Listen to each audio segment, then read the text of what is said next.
বজরংবলী, জয় বজরংবলী, জয় বজরংবলী, জয় বজরংবলী, জয় বজরংবলী, জয় বজরংবলী, জয়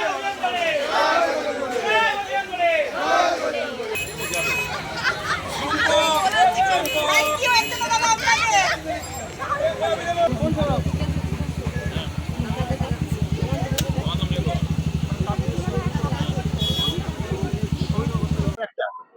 আমি সেভাবে দেখছি না, আমি নিজের ভাবে যেভাবে প্রচার করা আমার দলকে নিয়ে, তৃণমূল কংগ্রেসকে নিয়ে মাঠে খেলতে নেবে যদি প্রতিপক্ষ না থাকে, আমি সেভাবে কোনো কমেন্ট করতে চাই না।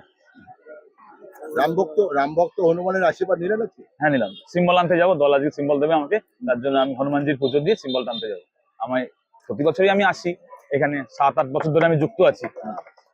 এই বছরটা আমি আসার সাথে সাথে আমার দলের সমস্ত সৈনিক, আমি এখন দলের সৈনিক, আমার সব সৈনিককে আমি নিয়ে এসেছি, সব সৈনিক একসাথে পুজো দিয়ে সংঘবদ্ধ হয়ে সিম্বল নিয়ে আমরা আবার প্রচারে চলে যাবো। এখনো দেখা যাচ্ছে কৃষ্ণনগরে অনেক তৃণমূল যারা কাউন্সিলর আছে বা তৃণমূল নেতৃত্ব আছে, আপনার সঙ্গে দেখা যাচ্ছে না কেন? ধীরে ধীরে দেখা যাবে, সবাই আমার সাথেই আছে, একসাথেই আছি আমরা সব কাজগুলো ভাগ ভাগ করে নিয়েছি। কেউ ডোর টু ডোর যাচ্ছে, কেউ পঞ্চায়েতে যাচ্ছে, কেউ পৌরসভায় যাচ্ছে, সবাই আমরা অ্যাক্টিভ আছি। একসাথে আছে। আজকে রামভক্ত হনুমানের যে আশীর্বাদ নিলেন, তার কাছে কি আশীর্বাদ চাইলেন হনুমানের কাছে? চাইলাম যে বিপুল ভোটে জয়যুক্ত করতে পারি কৃষ্ণনগর উত্তর বিধানসভাকে তৃণমূল কংগ্রেসের। কতটা আশাবাদী? অনেকই আশাবাদী।